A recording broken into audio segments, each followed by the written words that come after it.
भर के विभिन्न राज्यों की विधानसभाओं के स्पीकर्स का, डिप्टी स्पीकर्स और विधान परिषद के सभापति और उपसभापतियों का 2 दिवसीय सम्मेलन शुरू हो गया। लोकसभा के स्पीकर ओम बिरला ने देहरादून पहुंचकर सम्मेलन का उद्घाटन किया। इससे पहले ओम बिरला के सम्मेलन स्तर पर पहुंचने से पहले उन्हें उत्तराखंड पुलिस की ओर से गार्ड ऑफ ऑनर दिया गया, तो वहीं उत्तराखंड के लोक नृत्य के साथ, लोक संस्कृति के साथ उनका जोरदार स्वागत किया गया। इस सम्मेलन में उत्तराखंड के मुख्यमंत्री मौजूद रहे, तो सांसद अजय भट्ट, तीरथ सिंह रावत और माला राज्यलक्ष्मी शाह ने भी इसमें शिरकत की। इसके अलावा उत्तराखंड राज्य सरकार के कई विधायक भी इस सम्मेलन में मौजूद थे। सम्मेलन में करीब 20 से अधिक राज्यों के स्पीकर शिरकत कर रहे हैं। इस दौरान संसदीय परंपरा को कैसे बेहतर बनाया जाए, कैसे उसे लोकतांत्रिक ढंग से आगे बढ़ाया जाए, इस पर गहन चिंतन और मनन होगा।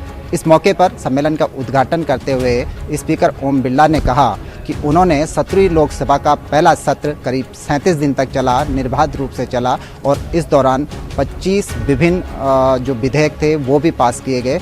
इसके अलावा 37 दिन तक बिना स्थगन के सदन की कार्रवाई निरंतर तौर पर चलती रही। इसके साथ ही मुख्यमंत्री त्रिवेंद्र सिंह रावत ने कहा कि हमें भविष्य की ओर देखना चाहिए और कुछ ऐसे कार्य करना चाहिए कि जो तमाम संसदीय जो कामकाज हैं वो पेपरलेस हो। उन्होंने कहा कि उत्तराखंड सरकार शीघ्र ही अपनी कैबिनेट को ई कैबिनेट में कन्वर्ट करने जा रही है। जो अगली कैबिनेट होगी वो ई कैबिनेट होगी। तो उन्होंने कहा कि तमाम विधानसभाओं को भी इस ओर बढ़ना चाहिए और कम से कम कैसे पेपरलेस वर्क हो, इस पर ध्यान दिया जाना चाहिए। बहरहाल 2 दिन के इस सम्मेलन में गहन विचार मंथन के साथ ही लोकतांत्रिक इन प्रक्रियाओं को और संसदीय परंपराओं को कैसे और मजबूत किया जाए, इस पर विचार किया जाएगा।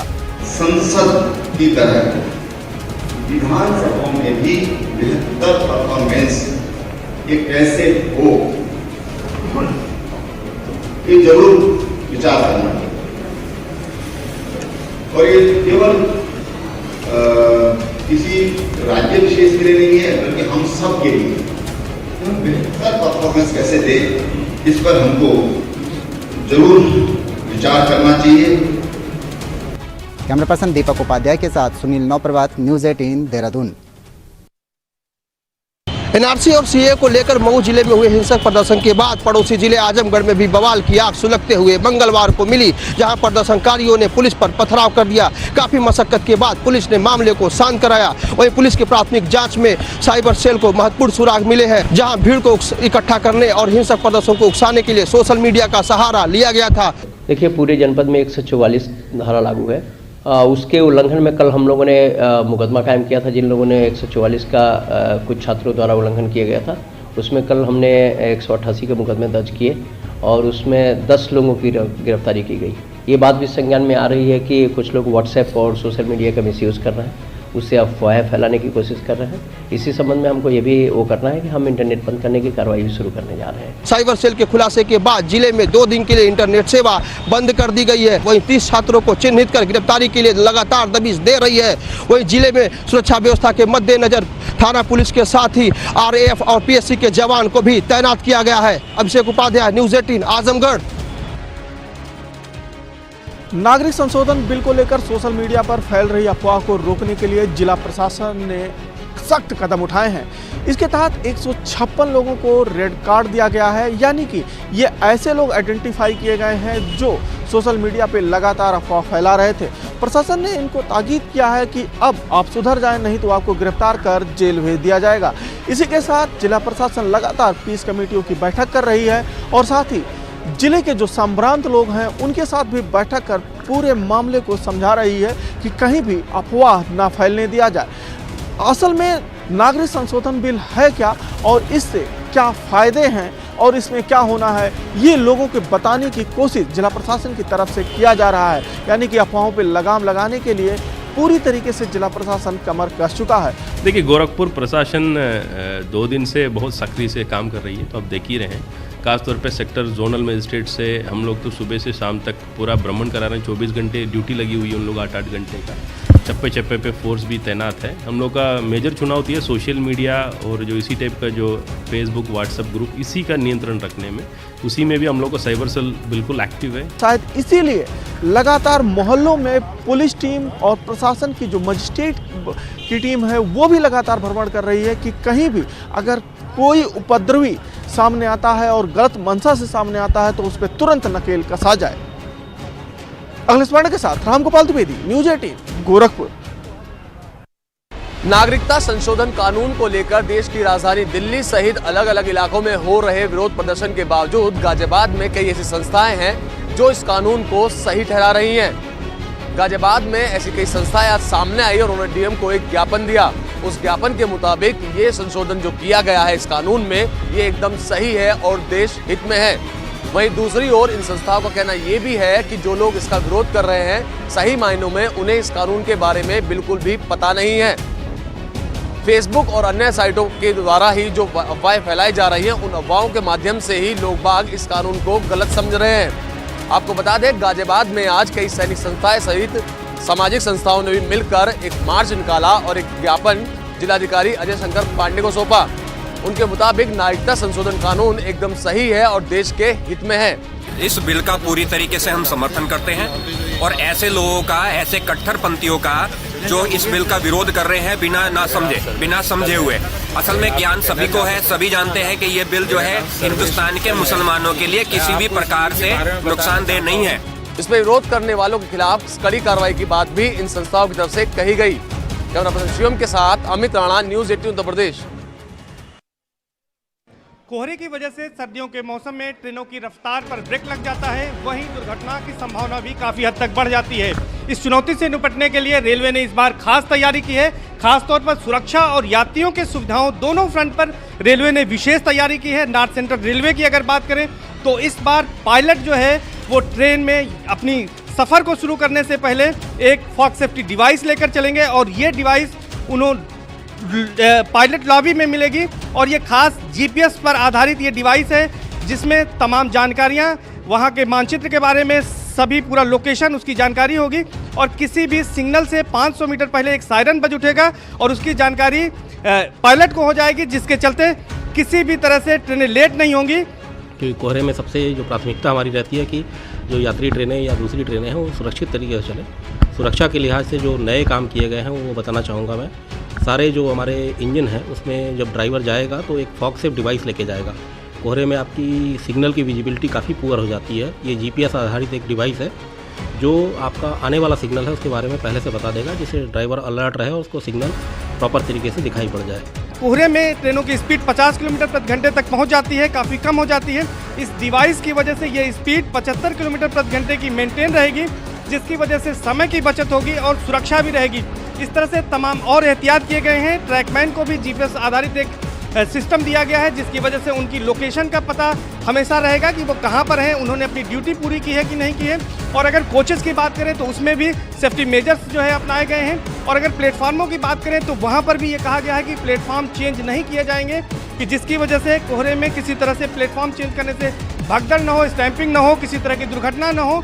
तो इस बार रेलवे खास तौर पर दावा कर रहा है कि कोहरे में ट्रेनें लेट नहीं होंगी, क्योंकि फॉग सेफ्टी डिवाइस अब पायलट के पास होगी। इसके साथ ही साथ अन्य एहतियाती कदम उठाए जा रहे हैं, जिसकी वजह से कोहरे के समय भी ट्रेनें पूरी रफ्तार से चलेंगी और समय की बचत होगी और सुरक्षा भी होगी।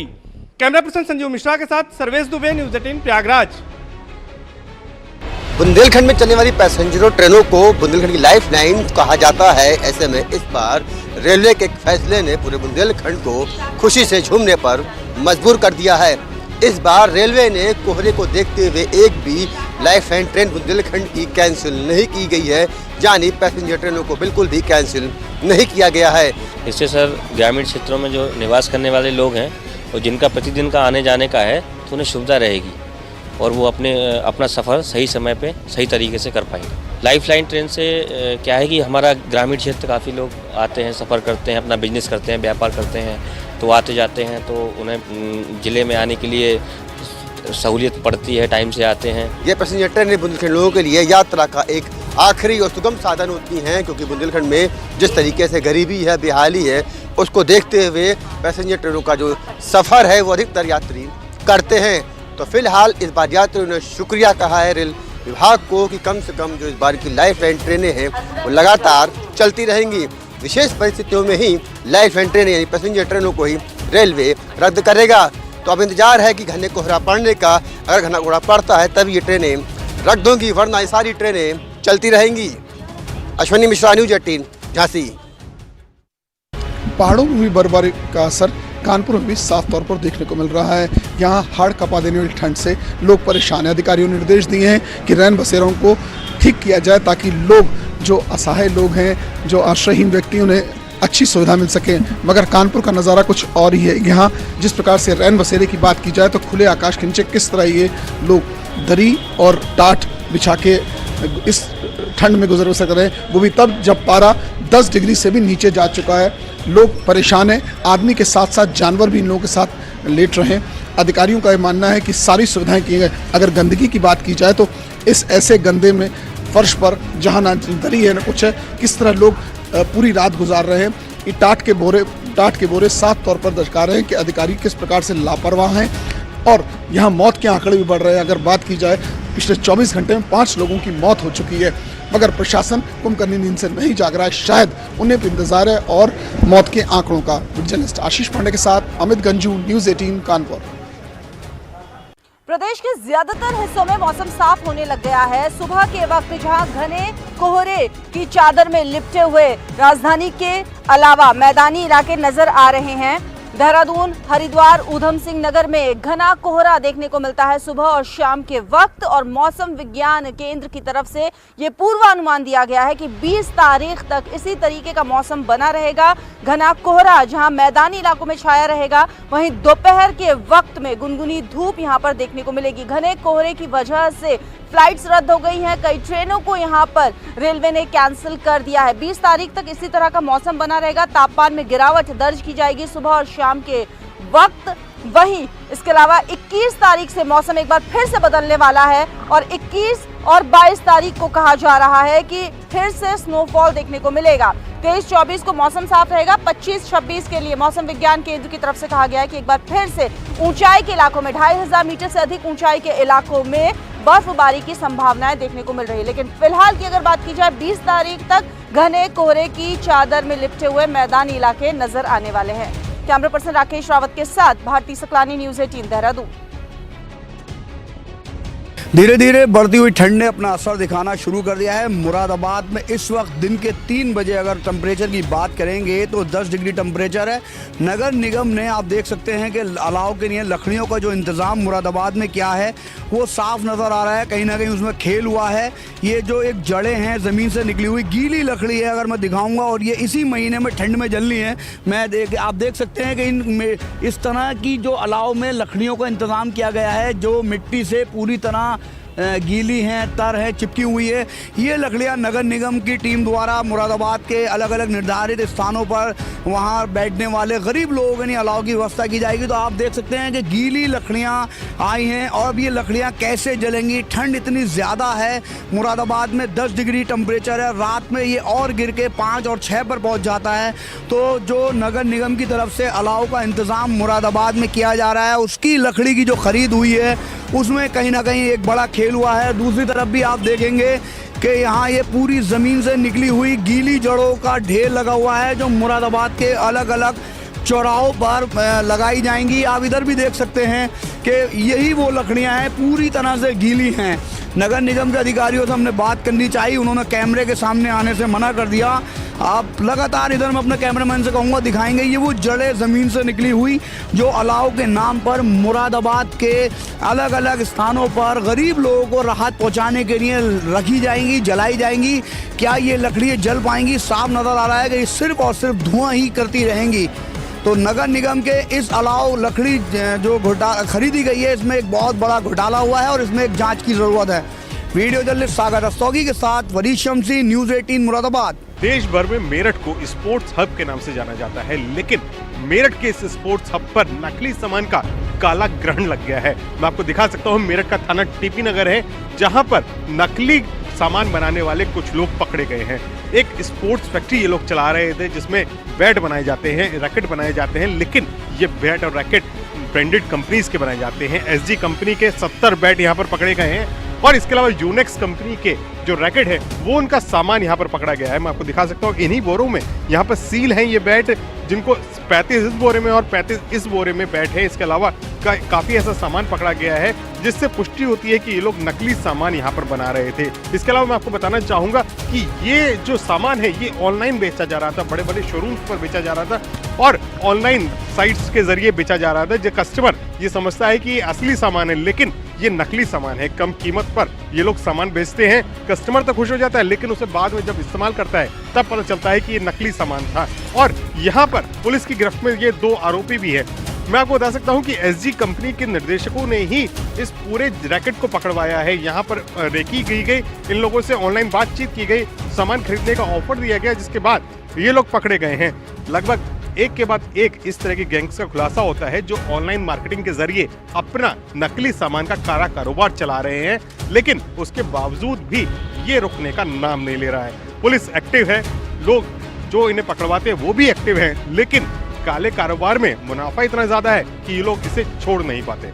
कैमरामैन अभिषेक शर्मा के साथ न्यूज़ 18 के लिए निखिल अग्रवाल, मेरठ। अवैध खनन की जांच कर रही सीबीआई की जांच अंतिम दौर पर है। यहां पर हुए अवैध खनन के घोटाले की जांच लगातार सीबीआई कर रही थी, जिसको मैं बता दूं अभी सीबीआई ने 113 ऐसे खनन माफियाओं को चिन्हित किया है जिन्होंने अवैध खनन करके यहां पर काला कारोबार बढ़ाया था। वो अब एमपी की खदानों में कार्य कर रहे हैं। वहीं बांदा जनपद और हमीरपुर और जालौन जनपद के खनन माफिया चिन्हित किए गए, जिनको दिल्ली बुला रही है सीबीआई और बुलाकर पूछताछ करेगी। पहले भी जिन पर दर्ज हो चुके हैं मुकदमे, उस पर भी सीबीआई की उन लोगों को भी चिन्हित किया गया है, उनको से भी पूछताछ करेगी। तो देखा जा रहा है कि जो यहाँ पर खनन व्यवसाय कर रहे थे यूपी में, वह अब खनन व्यवसाय उन्होंने एमपी में शुरुआत कर दी है। उन खनन माफियाओं को चिन्हित किया गया है। 2007 से लेकर के 2017 तक जो खनन माफिया कार्य करते रहे उनको चिन्हित किया गया है। उमाशंकर मिश्रा, न्यूज़ 18, हमीरपुर। कुछ दिन की राहत के बाद अचानक दोबारा बढ़े प्याज के दाम। 100 से 120 रुपए किलो तक पहुंचा प्याज। उत्तराखंड में प्याज की महंगाई एक बार फिर सिर चढ़कर बोल रही है। सरकार ने अफगानिस्तान और टर्की से विदेशी प्याज लाने का दावा किया, लेकिन ये प्याज अभी तक मार्केट में नहीं पहुंचा है। में 2 किलो की जगह आज 250 ग्राम में काम चल रहा है। 250 ग्राम में लेके जा रहा है क्योंकि 120 रुपए किलो प्याज है। 20 रुपए किलो की प्याज 120 बिक रही है। आदमी कैसे लेके जाएगा 2 किलो? बीच में कुछ दिन ये विदेशी प्याज मार्केट में दिखाई दिया, लेकिन फिर ये मंडी से अचानक गायब हो चुका है। जो प्याज 4 से 5 दिन पहले